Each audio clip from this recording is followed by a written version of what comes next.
नमस्कार। बहुत इंतजार करना पड़ा आपको। कैसे आप लोग? बढ़िया है। बच्चों की पूरी कहानी आपको समझनी होगी, ठीक है। पहले तो दो बातों को समझिए। हम जो न्यू चैप्टर चालू कर रहे हैं उसकी पूरी व्याख्या कर रहे हैं। आप देख के समझो कि आपने कितना लेक्चर तक पढ़ा, कितना से पढ़ना है। जिसका भी पुराना वाला लेक्चर जैसे कोई 22 पे रह गया था, कोई 12 पे रह गया था, कोई दिक्कत नहीं है। आप पीछे वाला कंप्लीट करते रहो, यहाँ से कंटिन्यू हो जाओ। ये सारी बातें आपको समझ में आएगी, ठीक है ना। ऑलरेडी तरीके से कुछ बेसिक लेवल की बात मैं खुद यहाँ बता दूंगा कोने में, ठीक है। और वैसे भी आप लाइट चैप्टर का बेसिक आप जानते हो, ठीक है, 10वां क्लास की वजह से। अब दूसरा इंपॉर्टेंट बात क्या है? दूसरी इंपॉर्टेंट बात है कि आप लोग जिस समय भी मैं प्रीमियर आता हूँ लाइव के लिए, उस समय आप सब लोग जुड़ जाना, ठीक है। इसलिए जुड़ जाना क्योंकि उसके बाद हो सके तो मैं वीडियोज को कुछ वीडियोज को हटा भी दूंगा, वरना क्या है ना, रख देता है। अच्छा कल देखो ना, परसों देखो ना, उसी चक्कर में तो आपका ये लेक्चर पीछे हो रहा है। अब पीछे वाला लेक्चर तक कवर नहीं करता है। इसीलिए कीजिएगा क्या कि जब भी मैं लाइव आऊंगा उस समय आप क्या कीजिएगा, कंटिन्यू रहिएगा, ठीक है। पूरा पढ़ के सब खत्म कर लीजिएगा। उसके बाद हो सकता है वीडियो प्राइवेट कर दो, कुछ को छोड़ दो, कुछ को प्राइवेट कर दो, मेरे ऊपर है, ठीक है ना। इसीलिए सभी लोग कंटिन्यू जुड़ के रहना। अब चलिए हम लोग बात कर रहे थे, यहाँ एकदम ध्यान से देखिए, आपको पूरी पढ़ने का समझ में आ जाएगी हम लोग क्या कर रहे हैं, क्या चैप्टर चला रहा है, सब कुछ, ठीक है। क्लास 12 वाले बच्चों का जो क्लासेज है वो 8 से 9 होंगी, ठीक है। और बाकी जो सर की क्लास है थोड़ा आगे पीछे, मैथ्स वाले सर की क्लास है तो पहले हो जाएगी, केमिस्ट्री वाले को तो बाद में हो जाएगी, इंग्लिश वाले को थोड़ा और किसका लेना, ठीक है। तो खैर यहाँ देखो, तो क्लास 12 है। क्लास 12 के बाद हमारे पास जो चैप्टर था वो चैप्टर 9 था, 09, जिसको हम बोलते थे रे ऑप्टिक्स, है ना। रे ऑप्टिक्स, है ना, एकदम ध्यान से सुनो, रे ऑप्टिक्स, ठीक। इसमें कुछ पार्ट है इसके, ठीक है, जिसको हम बोलते हैं पार्ट 01। पार्ट 01 में होता है reflection through mirror, reflection through mirror, है ना। तो पार्ट 1 हम लोग पढ़ चुके हैं, है ना, दर्पण से परावर्तन, ठीक है। अच्छा अब आता है पार्ट 2, जिसमें हम लोगों को पढ़ना था refraction, refraction through plane surface. कौन सा सरफेस होगा? Plane surface, refraction through plane surface, जिसका एग्जाम्पल था प्रिज्म, ठीक है ना। तो अभी हम लोग कौन सा चैप्टर जस्ट पढ़ के भी खत्म किए, कौन सा पार्ट? इसी रे ऑप्टिक्स का कौन सा पार्ट? Second part. अब पार्ट यहां देखिएगा, पार्ट 3 क्या है? आप बोलेंगे यहां कौन सा सरफेस था? प्लेन। क्या हो रहा था? रिफ्रैक्शन। यहां भी क्या होगा? अपवर्तन, यानी रिफ्रैक्शन थ्रू, ध्यान से देखिए एकदम सिंपल है, refraction through curve surface, refraction through curved surface, ठीक है बच्चों। और इसका एग्जांपल प्रिज्म था, तो इसका जो एग्जांपल है वो सबसे मेन हो जाएगा लेंस, है ना। तो हमको इसमें लेंस को देखिए, दो प्लेन सतह को मिलाने से प्रिज्म बनता है, तो दो कर्व सतह को मिलाने से लेंस बनता है, ठीक है। हालांकि जब आज तो इस पे बात करने ही वाले हैं, तो फिर आप डिटेल चर्चा यहाँ करेंगे, ठीक है। फिर आता है पार्ट 4, ये भी समस्या खत्म हो जाएगी बहुत जल्दी, ठीक है। पार्ट 4 को बोलेंगे, ठीक है, जरा ध्यान से देखिएगा, ऑप्टिकल इंस्ट्रूमेंट, ऑप्टिकल इंस्ट्रूमेंट, जिसके पार्ट्स है आपके सामने। एक का नाम है वो ह्यूमन आई, ठीक है, आइज। दूसरे को हम लोग क्या बोलते हैं? वो ह्यूमन आइज के बाद माइक्रोस्कोप, माइक्रोस्कोप, और तीसरे को हम लोग बोलते हैं टेलीस्कोप, ठीक है। तो जो बच्चे भी पूछ रहे थे कब खत्म होगा, ये आपके सामने खड़ा है, ठीक है। हम लोग इसको खत्म कर चुके।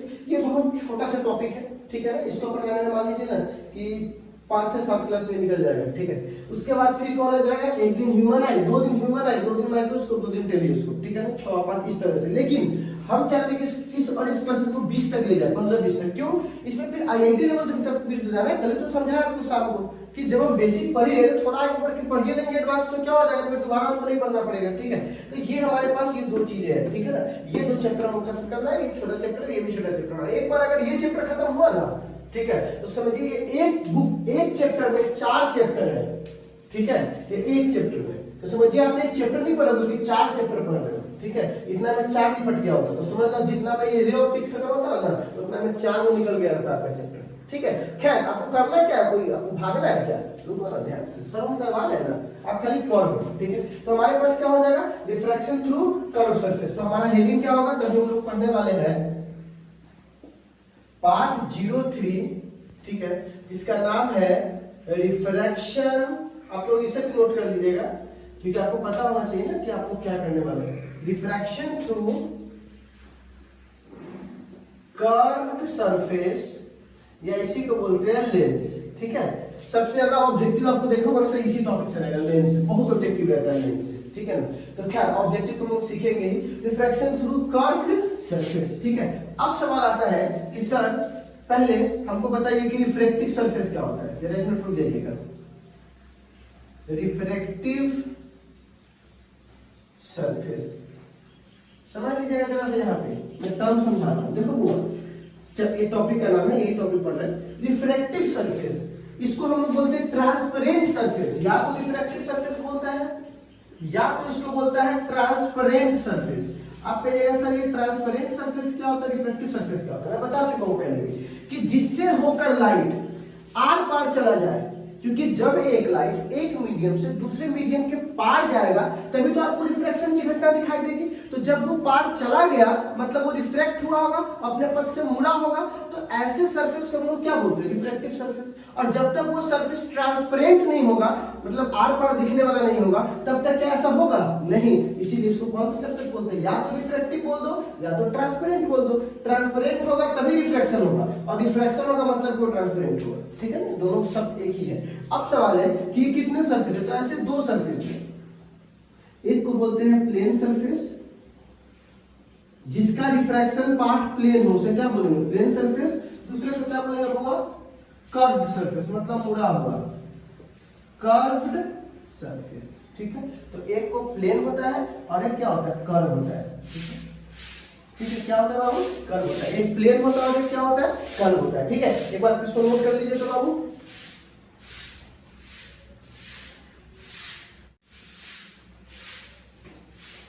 आप बताओ बच्चों हम लोग क्या पढ़ने वाले हैं बाबू, अभी बता, प्लेन पढ़ने वाले हैं कि कर्व पढ़ने वाले हैं, जल्दी बताइए क्या पढ़ने वाले हैं। कर्व रिफ्लेक्टिंग सरफेस, क्या पढ़ने वाले हैं बाबू, कर्व रिफ्लेक्टिंग सरफेस, क्योंकि प्लेन तो पढ़ चुके हैं। कर्व शुरू से एकदम बताया कि लिंक क्या है इसका, रिफ्लेक्टिंग सरफेस। ठीक है बाबू, कर्व रिफ्लेक्टिंग सरफेस ये 2 प्रकार के होते हैं, एक को बोलते हैं कॉन्वेक्स रिफ्रैक्टिंग सरफेस, दूसरे को बोलते हैं बाबू कॉनकेव। आपको याद होगा उत्तल और अवतल, कॉनकेव रिफ्रैक्टिंग, एकदम नौला वाला बात, 10 वाला बात सर, रिफ्रैक्टिंग सरफेस। जरा समझिएगा दोनों कैसा दिखता है। ठीक है, देखो रिफ्लेक्टिंग सरफेस है,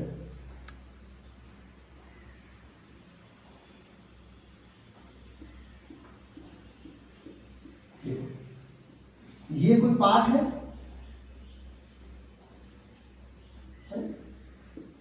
तो यहां पर आप देखोगे तो ये पोल होगा, ये फोकस होगा, ये सी होगा, और ये जो मीडियम है वो रेयर है, और ये जो मीडियम वो क्या है, डेंसर है। अगर इस तरह आपको दिखाई देगा तो उसको क्या बोलेंगे, कॉन्वेक्स। अच्छा, दूसरा बोलना किस तरह से होगा, ठीक है, तो इसमें क्या होगा, ये वाला पार्ट भरा होगा, है ना। तो एक बात बताइए, रेयर कौन होगा, रेयर मतलब कि जहां स्पीड लाइट की ज्यादा होगा, ये रेयर है, खाली पार्ट है बिल्कुल आपके दिमाग की तरह, और ये क्या है बाबू, डेंसर है ना बाबू। तो ये डेंसर मीडियम है। बच्चों एक बात बताओ, ये हमारा फोकस है, ये हमारा सेंटर ऑफ कर्वेचर है। तो एक बात बताइए, तो ये हमारा फोकस, ये हमारा सेंटर ऑफ कर्वेचर। अब कोई पूछेगा कि कॉन्वेक्स रिफ्लेक्टिंग सरफेस किसे कहते हैं, तो कहिएगा देखो हुआ कॉनकेव मतलब, केव मतलब होता है गुफा, कॉनकेव अवतल वो इस तरह से होता है, और कॉन्वेक्स वो बाहर की ओर उठा, जो बाहर की ओर उठा उसे कॉन्वेक्स, और जो अंदर की ओर कटा उसे कॉनकेव। ठीक है, तो आप एक बात बताओ, तो इसका जो उठा हुआ पार्ट है उसको कॉन्वेक्स बोलेंगे ना, अगर धंसा हुआ पार्ट होता तो कॉनकेव बोलते हैं, पर उठा हुआ पार्ट होता तो कॉन्वेक्स बोलेंगे। तो इसका कॉन्वेक्स वाला पार्ट किसके तरफ है? रेडर की तरफ। तो क्या बोलेंगे? The surface is convex towards, किसकी तरफ? कौन से मीडियम की तरफ? उठा हुआ है कौन से मीडियम की तरफ? Raider. Towards raider medium is called convex refracting surface. Convex refracting surface, ठीक है। तो क्या पूछा है? कॉन्वेक्स रिफ्लेक्टिंग सरफेस क्या है? तो बोलना कि जिसका उठा हुआ भाग किसकी तरफ हो? रेडर की तरफ। अच्छा, और बताइए तो कॉनकेव, तो ये रेडर है तो इसका झुका मतलब इसका जो क्लोज पार्ट है वो किसकी तरफ है? इसकी तरफ है। तो इसका उठा हुआ पार्ट किसकी तरफ है? डेंसर मीडियम की तरफ। इसका उठा हुआ पार्ट रेडर की तरफ था, पर इसका उठा हुआ पार्ट किसकी तरफ है? डेंसर की तरफ। तो क्या बोलेंगे? सब कुछ यही होगा, ठीक है ना। तो बोलेंगे the surface is convex towards denser medium. Denser is called, अच्छा लिख देते हैं बराबर में, is called concave refracting surface. क्या कहलाएगा होगा?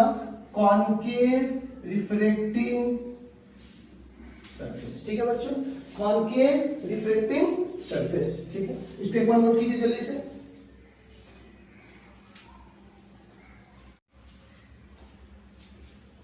नोट कीजिए जल्दी से, कर लिए नोट? हाँ, अब हम लोग पढ़ेंगे एक बड़ा ही इंपॉर्टेंट बात, है ना। देखिएगा लाइव में जी, बिल्कुल। अब देखिएगा, इसको हम लोग बोलते हैं डिस्कार्टेज।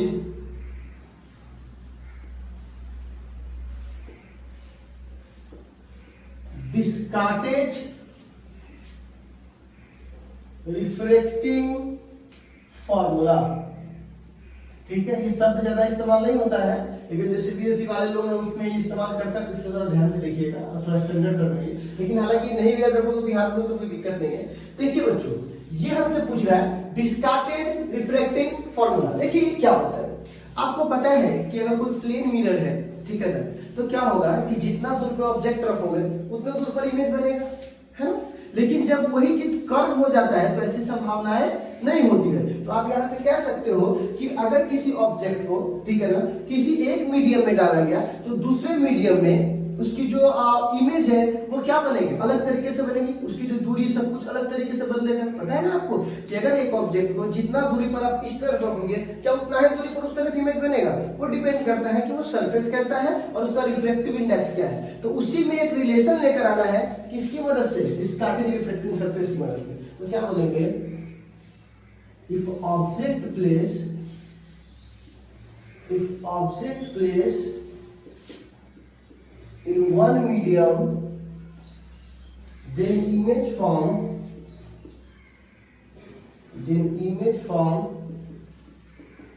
in other depend on reflecting surface। किस पे डिपेंड करता है? Reflective index. किस पे डिपेंड करता है वो? कि रिफ्लेक्टिव इंडेक्स क्या है जिसमें रखे हुए उसका और जिसमें बन रहा है उसका, ठीक है। तो एक मेरी बात को समझिएगा, रिफ्लेक्टिंग कह रहा है हमको, तो रिफ्लेक्टिंग सरफेस कितने हैं? दो।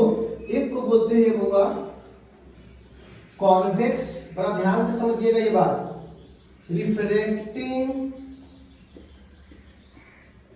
सरफेस। दूसरे को बोलते हैं कॉनकेव रिफ्लेक्टिंग सरफेस, ठीक है। Convex reflecting surface, concave reflecting surface, ठीक है। देखो ए वाले में देखो कॉन्वेक्स रिफ्लेक्टिंग सरफेस, तो आपको पता है ना, एक मीडियम रेयर होता है, एक मीडियम डेंसर। देखिए इसकी संभावनाएं कितने हैं। अगर आप बिहार बोर्ड से हो तो सीधे क्या कीजिए, मतलब अपने बोर्ड एग्जाम में सीधा क्वेश्चन करता है कि रिफ्लेक्टिंग सरफेस क्या कर्व रिफ्रैक्टिंग सरफेस के द्वारा रिफ्रैक्शन के वैल्यू निकाल के दिखाइए, मतलब रिलेशन निकाल के दिखाइए, काम खत्म। फॉर्मूला लिखना है कौन वाला, ये वाला, μ2 बट्टा v माइनस μ1 बट्टा u बराबर μ2 माइनस μ1 बट्टा r। ये फॉर्मूला प्रूफ करना है, बस आपके घर चले जाना है। ये फॉर्मूला आपको याद भी होगा, 1 बट्टा u प्लस 1 बट्टा v 1 बट्टा उसी तरह कुछ संबंध है, तो ये आपको पढ़ना है, बस घर चले जाना है। लेकिन अगर आप थोड़ा और अच्छे से पढ़ना चाहते हैं, पूरे कॉन्सेप्ट को क्लियर करना चाहते हैं, अगर आप सीबीएसई में हैं या फिर आप चाहते हैं कि हम बोर्ड से ऊपर तक के सोचें, तो आपको ये सारी बातों को ध्यान से समझना होगा, ठीक है, थोड़ा सा अलग हटके, ठीक, वरना फिर इसको तुम समझा ही देंगे। तो क्या है बच्चों, कॉन्वेक्स रिफ्लेक्टिंग सरफेस, ठीक है ना, बोर्ड से थोड़ा ऊपर पढ़ना है ना, बोलना सब लोग, बोलते देखिए कितना लोग बोला है। अच्छा अच्छा, देखो अब कॉन्वेक्स रिफ्लेक्टिंग सरफेस में देखो, एक बार ऑब्जेक्ट को कहां रखा गया है, ऑब्जेक्ट प्लेस इन रेरर मीडियम। कौन से मीडियम में, जब ऑब्जेक्ट को कहां रखा गया है, रेरर मीडियम में, तो इसके भी दो संभावनाएं होंगी। पहला, इमेज कैसा बनेगा, रियल, दूसरा कैसा बनेगा, वर्चुअल। देखिए पॉइंट समझिए, ये इसी तरह से क्वेश्चन बनाता है कि जब किसी ऑब्जेक्ट को कॉन्वेक्स रिफ्लेक्टिंग सरफेस में रेरर मीडियम में रखा जाए तो उसका इमेज वर्चुअल कैसे बनेगा, बताइए। आप लीजिए, फंस गए, इतना बात कहां बताया था, अब पूरी कहानी को समझिए। हमने दो सरफेसेस लिए हैं, एक कॉन्वेक्स रिफ्लेक्टिंग सरफेस, दूसरा कॉनकेव रिफ्लेक्टिंग सरफेस। कॉन्वेक्स के एक तरीका क्या है कि या तो ऑब्जेक्ट को कौन से मीडियम में रखिए, रेरर, रेरर में भी रखिएगा तो दो संभावनाएं हैं, एक रियल और एक वर्चुअल। और बी में या तो आप ऑब्जेक्ट को रेरर के बजाय डेंसर में रखिए, तो क्या बोलेंगे बउआ, ऑब्जेक्ट प्लेस इन डेंसर मीडियम, डेंसर मीडियम। तो यहां पे दो संभावनाएं हैं, पहला रियल बनेगा, दूसरा वर्चुअल बनेगा। फिर यहां पे दो संभावनाएं, कॉन्वेक्स के चार संभावनाएं, मतलब कॉन्वेक्स को चार प्रूफ करके देना पड़ेगा, ठीक है, एक रेरर के लिए, एक डेंसर के लिए, रेरर के भी दो संभावनाएं, डेंसर के भी दो संभावनाएं। इसमें देखिएगा, इसमें कोई मतलब दो संभावना नहीं होगा, इसमें एक ही होगा, क्योंकि आपको पता है ना, कोई ऐसा कॉन्वेक्स मिरर, याद करो, कॉन्वेक्स मिरर हमेशा वर्चुअल इमेज बनाता था, वो कभी रियल नहीं बना सकता, लेकिन कॉनकेव दोनों बनाता था। तो यहाँ पर ये तो दोनों बनाया है, लेकिन यह केवल एक ही बना सकता है, लेकिन इसके दो केस तो फिर भी हो जाएंगे। कौन सा पता है, ए वाला, मतलब इसके लिए ए वाला, ठीक है ना, इसके लिए ए वाला कौन हो जाएगा, ऑब्जेक्ट प्लेस इन रेरर, ये तो कर ही सकते हैं, ऑब्जेक्ट प्लेस इन रेरर, तो इमेज हमेशा वर्चुअल बनेगा, कोई दिक्कत नहीं, रियल कभी नहीं बन सकता है। और बी वाला, ऑब्जेक्ट प्लेस इन डेंसर,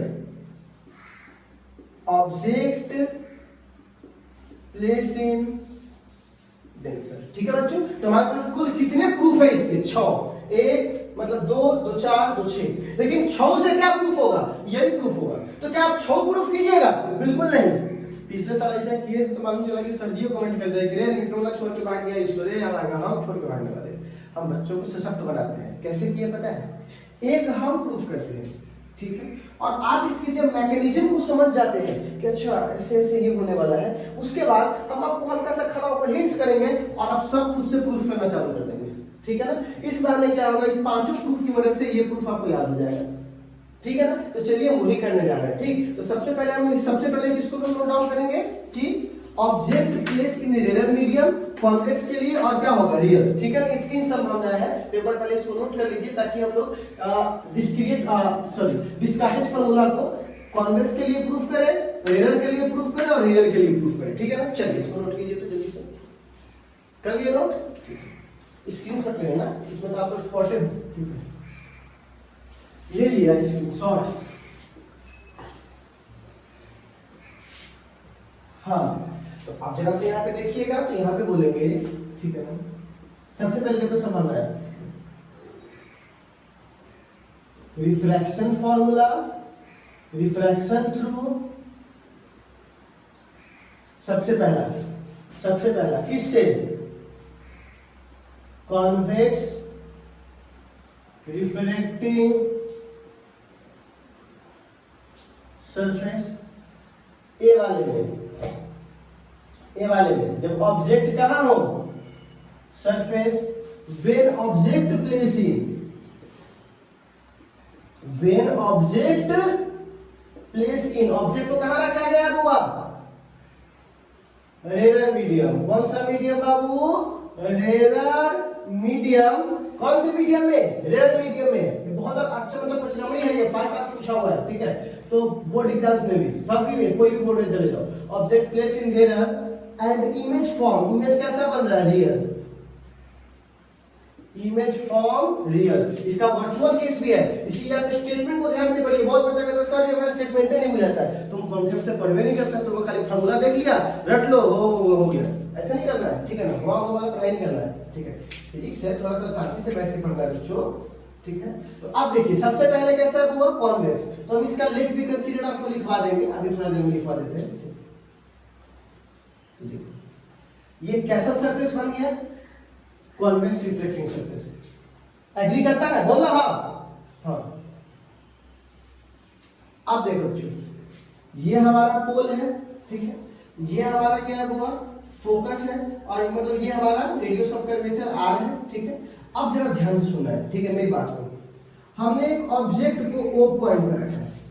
कहां रखा है? ओ पॉइंट पे, क्योंकि इमेज कैसा बना? आज रखना कहां है? रेयर में। तो ये तो डेंसर है, क्योंकि इसमें तो पूरा ग्लास भरा हुआ है, डेंसर मीडियम, ठीक है। और इसकी रिफ्लेक्टिव इंडेक्स μ2 है, और इसको क्या बोलेंगे?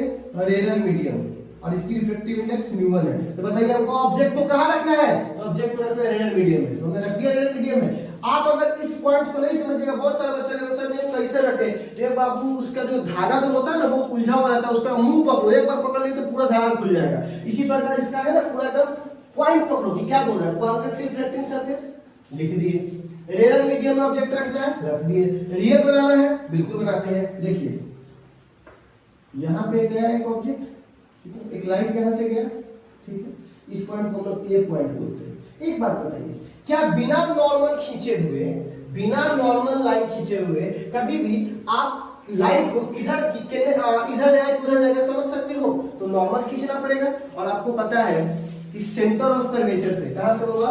वक्रता केंद्र से गुजरने वाली रेखा नॉर्मल अभिलंब की तरह काम करती है। पढ़ा होगा आप लोगों ने? मतलब कि सेंटर ऑफ कर्वेचर से जो आप लाइन खींचोगे इस पर, ठीक है, ये जो आपने लाइन खींचा है ये किसकी तरह काम करेगा बुआ? नॉर्मल की तरह। ये किसकी तरह काम करेगा? नॉर्मल की तरह। तो एक बात बताइए, इसको बोलेंगे अल्फा, ठीक है। अब एक बात बताइए, मैं इसके एंगल का नाम रख देता हूं, ठीक है। ये ऑब्जेक्ट, अब ये नॉर्मल है, तो जब कोई भी ये जो रे है रेयर से डेंसर में जाता है तो नॉर्मल के तरफ मुड़ जाता है। जाना चाहिए था सीधे, पर ये नॉर्मल से दूर नहीं जाएगा बल्कि नॉर्मल के तरफ मुड़ जाएगा, ठीक है। और नॉर्मल के तरफ मुड़कर यहाँ पर इमेज बनाएगा, ठीक है। बढ़िया रियल इमेज।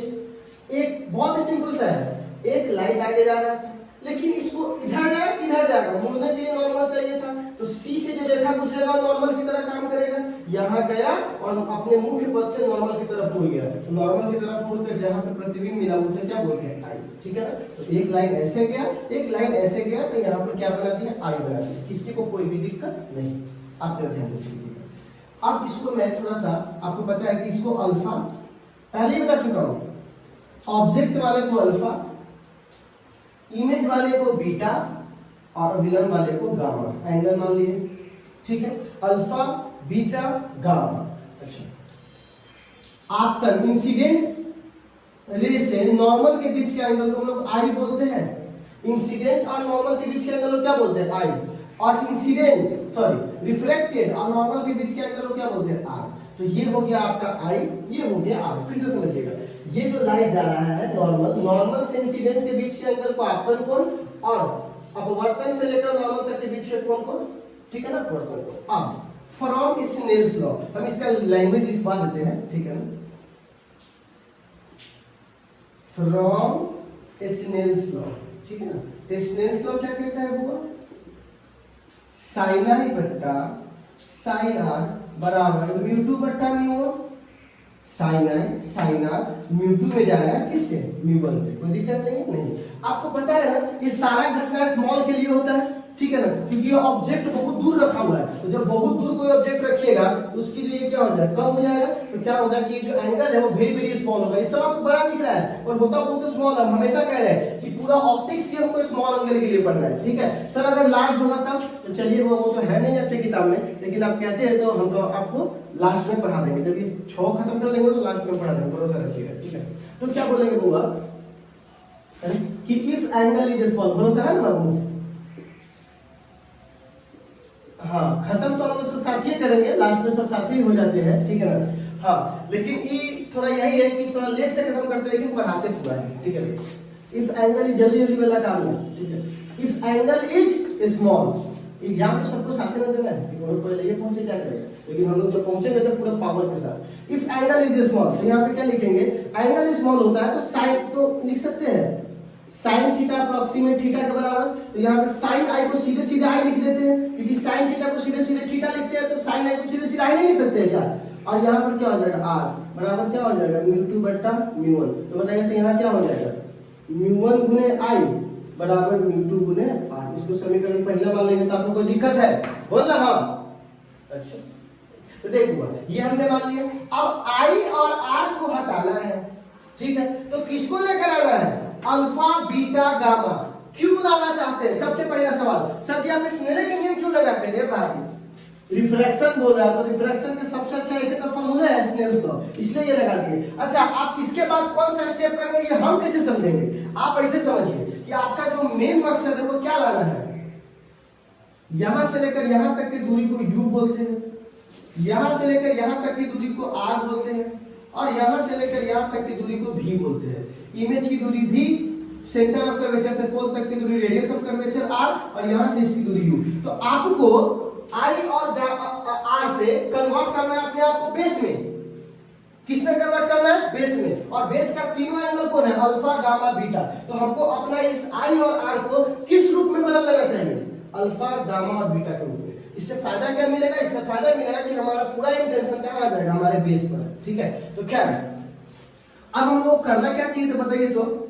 इन ट्रायंगल में कुछ ट्रायंगल बोलूंगा, देखिएगा। एक ट्रायंगल है OAC, OAC, इसमें I जो है वो एक्सटीरियर एंगल है। एक्सटीरियर मतलब बाह्य कोण, और बाह्य कोण अपने सामने वाले दोनों अंत कोण के योग के बराबर होता है। तो बच्चा वाला बात है, ठीक है ना। तो क्या बोलेंगे, I is exterior, I exterior है, तो बताइए तो I बराबर क्या हो जाएगा, अल्फा प्लस गामा, ठीक है ना। हमने I निकाल लिया। अच्छा, एक मैं और बोलता हूं, ACI में गामा जो है वो एक्सटीरियर एंगल है, और गामा एक्सटीरियर एंगल अपने सामने वाले इंटीरियर एंगल के योग के क्या होता है, बराबर होता है। तो यहाँ पे फिर एक triangle ACI, gamma is exterior angle.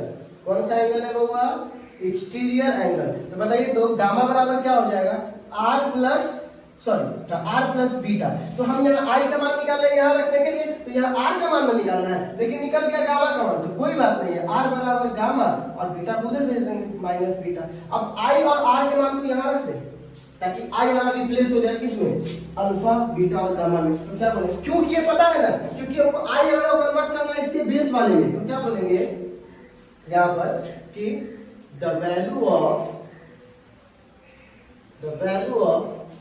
I and R put in equation first, इसमें रखेंगे फर्स्ट में। तो म्यू इंटू I की जगह बोलिए तो क्या रखेंगे, अल्फा प्लस गामा, अच्छा बराबर म्यू टू।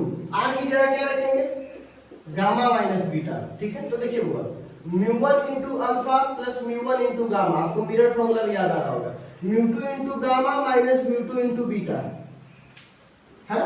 अब देखिएगा इधर ध्यान से, हम गामा वाले की तरफ कर देते हैं, बीटा वाले की तरफ। तो बताइए तो μ1 गुने अल्फा, ये माइनस इधर आएगा तो प्लस हो जाएगा, μ2 गुने बीटा बराबर μ2 गुने गामा, ये वाला और ये वाला उधर चला जाएगा, तो माइनस μ1 इंटू गामा, ठीक है बच्चों। पूरा एक्सप्रेशन से फिजिकल एक्सप्रेशन बहुत ही सिंपल है। एक बार तुमने इस प्रक्रिया को रख दिया तो बच्चों तोड़ सकता है इसको, ये बच्चा वाला बात है, कोई भी तोड़ देगा। अब देखो μ1 गुने अल्फा प्लस μ2 इंटू बीटा, और यहाँ से गामा कॉमन है तो लिख सकते हैं μ2 माइनस μ1 इंटू गामा। इसको बोलेंगे इक्वेशन सेकेंड। क्या बोलेंगे होगा? Equation second. अब हमको अल्फा बीटा गामा को भी हटाना है, क्योंकि हमको क्या लेकर आना है? यू आर और भी। अल्फा बीटा गामा तो एक बहाना है, हमको तो चुपके से यू आर भी का मान लेकर आना है। ठीक है, तो एक बात बताइए, अल्फा बीटा गामा क्या ये आधार है? और हमको केवल आधार ही चाहिए, दूसरा नहीं चाहिए। कोई भी एंगल लगा लो, साइन, कॉस, टेन। साइन का फॉर्मूला क्या होता है? पी बट्टा एच। कॉस का फॉर्मूला क्या होता है? बी बट्टा एच। टेन का फॉर्मूला क्या होता है? पी बट्टा बी। तो आपको कभी भी तो दो साइड जरूर आएंगे और आपको चाहिए एक ही साइड। तो अगर आप एक साइड को कॉमन कर लीजिएगा तो इक्वल से इक्वल में कट जाएगा, नीचे वाला साइड रह जाएगा। ठीक है, तो हम आप बताइए, हमको यहाँ पे एक साइड लेना चाहिए, कॉस लेना चाहिए कि टेन लेना चाहिए? उससे पहले हमको एक साइड को कॉमन करना पड़ेगा। अगर मैं यहां से एक लाइन यहां एम खींचूंगा तो अल्फा का भी ये कॉमन हो जाएगा, गामा का भी ये कॉमन हो जाएगा, बीटा का भी ये कॉमन हो जाएगा। कॉमन से कॉमन कट जाएगा। तो कोई पूछता है क्यों ऐसा किए, तो लीजिए इसीलिए ऐसा किए कि एक सबका कॉमन हो जाएगा, कॉमन कट जाएगा, खाली बेस रह जाएगा सबका। ठीक है, तो यहां पे एक बात बताइए, अल्फा वाले का सामने वाले को परपेंडिकुलर और इसको बेस, गामा वाले के सामने वाले को परपेंडिकुलर इसको बेस, बीटा के सामने वाले को परपेंडिकुलर इसको बेस। तो perpendicular base, perpendicular base, perpendicular base, perpendicular base के बीच में संबंध बताने वाला कौन है? tan theta. कौन सा थीटा? tan theta. इसीलिए मैं बोल रहा था, कोई भी पूछता है सर ये चीज आप क्यों लगाए हैं, उसका सिंपल जवाब दीजिए, क्योंकि सर यहाँ पर ये परपेंडिकुलर है और ये बेस है। परपेंडिकुलर कॉमन करेंगे तभी ना कट के खाली बेस में हमारा आंसर आएगा। तो हमको क्या लगाना चाहिए? tan theta. ये मैं बोल रहा हूँ, किताब बोल रही है, आप बोल रहे हैं, आपका कॉमन सेंस बोल रहा है, आप बोल रहे हैं कि सर यहाँ पर क्या लगाइए? tan थीटा लगाइए। ठीक है, तो यहाँ पर क्या बोलेंगे? नाउ यहाँ पे देखिएगा क्या बोलेंगे, in triangle, sorry, now if angle is very small, जो कि है ही, angle is very small,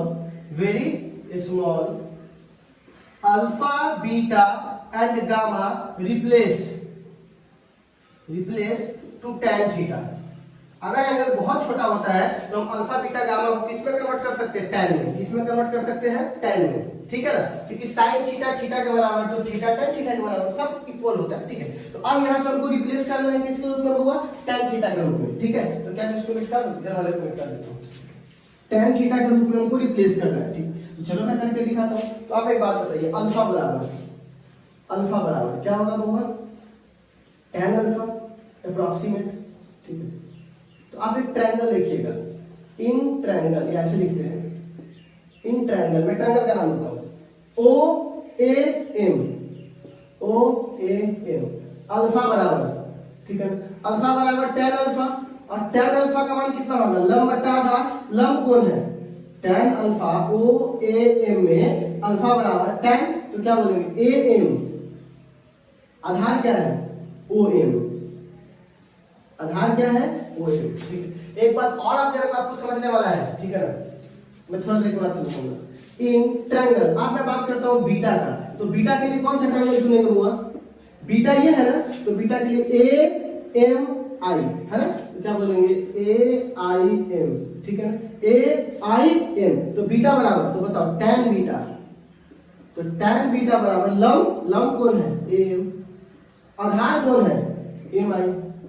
MI का मोबाइल नहीं। ठीक है, अब हम बात करेंगे गामा के बारे में। तो गामा के लिए ट्रायंगल जल्दी से बोल, तो क्या लिखेंगे? बोल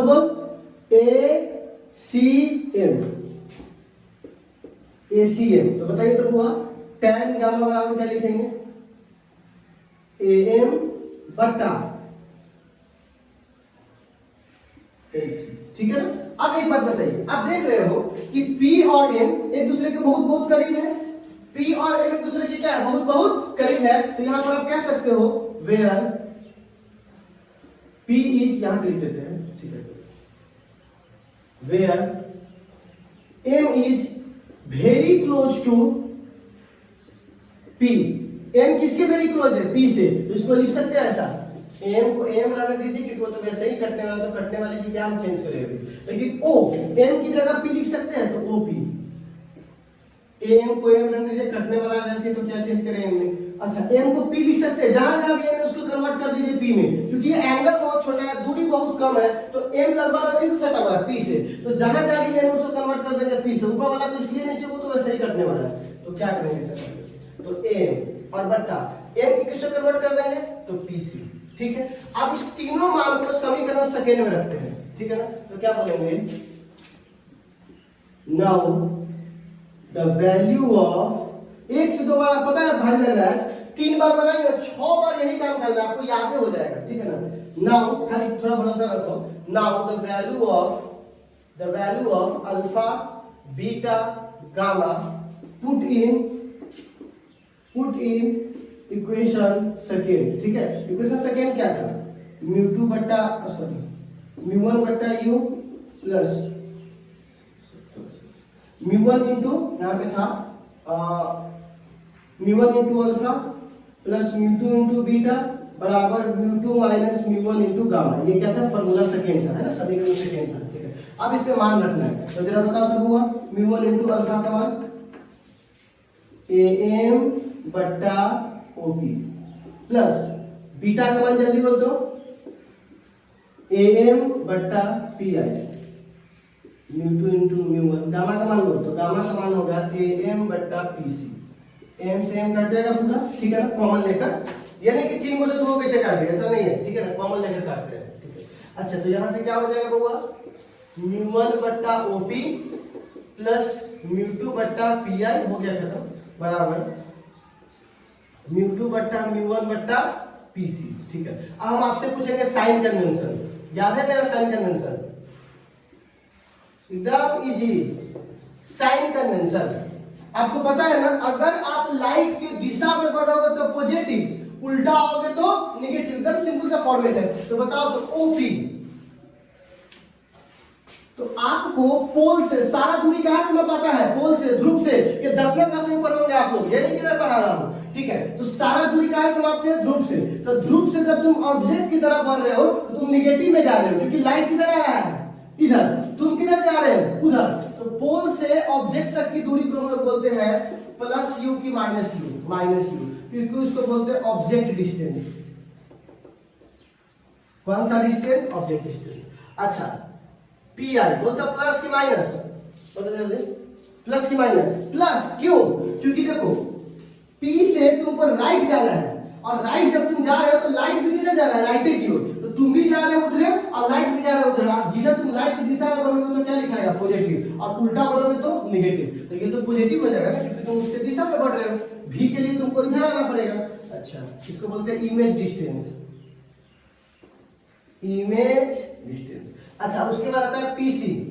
पीसी मतलब पोल से सेंटर ऑफ कर्वेचर तक की दूरी को आर बोलते हैं। पॉजिटिव की नेगेटिव, पॉजिटिव क्यों, इस तरफ बढ़ रहे हो, ठीक है ना, पोल से राइट साइड, और राइट साइड क्या है, लाइट जा रहा है, तो क्या बोलेंगे, प्लस आर, ठीक है ना। इसको बोलते हैं radius of curvature, radius of curvature. तो क्या हम अब इस तीनों मान को इसमें डाल दें, ठीक है ना। तो क्या बोलेंगे, इसको मिटा देते हैं, स्क्रीनशॉट ले सकते हैं, ठीक है। थोड़ा सा आपको समस्या तो है, लेकिन थोड़ा सा क्या करना पड़ेगा, अच्छे क्वेश्चंस को डील करने के लिए आप 1 सेकंड में सोचो कि इसको याद कैसे करना है, हम करवा लेंगे, ठीक है। तो आप जरा देखिएगा, ओपी 95 तो मैं सिंगल रटवा देंगे तुमको, हम रटवा देंगे, बोले ना पहले समझा दिए, और इसको कैसे रटवाना वहां पे छोड़, देखो 3 दिन में कैसे इसको याद करवा देते हैं, बच्चा याद कर लेगा, ठीक है। प्लस 6 गुना बैठे हुए लेकर म्यू2 बट्टा u के जगह pi के जगह क्या रख देंगे, प्लस भी, बराबर म्यू2 माइनस म्यू1, अब बट्टा इसके जगह प्लस r, ठीक है। तो बताइए यहाँ पे फॉर्मूला क्या हो जाएगा, म्यू2 बट्टा v म्यू1 बट्टा u बराबर म्यू2 माइनस म्यू1 बट्टा r, बन गया हमारा इक्वेशन। ये हमारा रिफ्लेक्टिंग सरफेस है। जितना भी मैंने छौ बताया है ना, छौ के लिए यही लागू होगा, कोई अलग नहीं होगा, खाली पिक्चर चेंज होगा, फाइनल रिजल्ट यही आएगा। म्यू2 बट्टा v को बोलेंगे इमेज डिस्टेंस माइनस म्यू1 बट्टा u बराबर म्यू2 माइनस म्यू1 बट्टा। हमने सबसे पहला स्टेप क्या किया, ध्यान से सुनिएगा। सबसे पहला स्टेप ये किया, स्नेल्स लॉ लगाया। स्नेल्स लॉ लगाने के बाद हमने आई और आर लगाया, एकदम से समझिएगा। स्नेल्स लॉ आई आर को बदलने के लिए, क्योंकि हमको अपना आंसर यू भी और आर के रूप में चाहिए था, तो हमको बेस में जाना था, और बेस का एंगल क्या था, अल्फा बीटा और गामा। तो हमने आई और आर को कन्वर्ट कर दिया अल्फा बीटा और गामा में। जैसे ही मैंने अल्फा बीटा और गामा में कन्वर्ट किया, तो वहां पे हमको एंगल से अगर साइड में पहुंचना है तो फॉर्मूला लगाना पड़ेगा tan sin cos का। लेकिन हम कौन सा चुने, तो चुनने के लिए हमने क्या बताया, बेस और परपेंडिकुलर में संबंध चाहिए। परपेंडिकुलर क्यों चुना आपने, परपेंडिकुलर इसलिए चुना बच्चों हम लोगों ने क्योंकि परपेंडिकुलर कॉमन हो जाएगा तीनों का तो कट जाएगा, इसीलिए हमने tan लगाया। tan का मान लगा करके साइन कन्वेंशन रख करके यहाँ पे रख दिया, हमारा आंसर आ गया। 40 मिनट में तो चीजें था। स्नेल्स लॉ, एंगल चेंज कीजिए अल्फा बीटा गामा, tan लगाइए पहुंच जाइए बस 40 मिनट। ठीक है, तो चलिए बच्चों हमने ये आपको सिखा दिया। अब इसमें 6 फार्मूला है, 6 हम एक एक करके प्रूफ करेंगे और सवाल भी आपको देते रहेंगे। तो हो सकता है कि आज आपको 5 सवाल मिल जाए। कहां पे होगा? टेलीग्राम में है ना, टेलीग्राम में जाकर के आप वहां से ले सकते हैं। ठीक है, अब एक बात बताइए बच्चों, इसका लेट भी कंसीडर कैसे लिखेंगे? तो हम बोलते हैं जरा आप लिखिएगा, ठीक है ना, सब लोग कॉपी करके लिखिए तो जल्दी से, मैं बोलता हूँ। ठीक है, देखो पहले हिंदी में बोलता हूँ। हम लोगों ने क्या माना है? कॉन्वेक्स रिफ्लेक्टिंग सरफेस, इसी का इस्तेमाल करना है, हमें कुछ नहीं करना है, इसी का इस्तेमाल करके इसी को जवाब देना है। इसी 5 नंबर में सबसे बड़ा बात यही, जितना वर्ड लिखा रहेगा उतना आपको सुविधा मिलेगा। तो क्या बोलेंगे? Let be consider convex reflecting surface in which object place in rare medium. फिर सुनिएगा, convex reflecting surface in which object place in rare medium at O point. कौन से पॉइंट पर रखा हुआ है? At O point. And image form real, image क्या form कर रहा है? रियल। एट कौन से पॉइंट पर? आई पॉइंट पर, आई पॉइंट। ठीक है ना, और फिर लिखिएगा the refractive index of rare medium is μ1 and refractive index of denser medium is μ2। कहानी खत्म, कितना सिंपल। फिर से सुनिएगा, convex reflecting, let we consider convex reflecting surface of object place in rare medium at O point. कौन से point पर? O point. And image form in denser medium, ऐसे भी लिख दीजिए, denser medium at I point which is real. The refractive index of rare medium is μ1 and refractive index in denser medium is μ2। Clear है? इतना simple तो बात है, यही बात फाइल लिख देना है। आप चाहो तो इसको मिटा के लिख देते, लीजिए क्या बोलेंगे? Let be consider a curve reflecting surface when object placed in real medium at O point and image form real in denser at I point, कौन से पॉइंट पर? I point, and refractive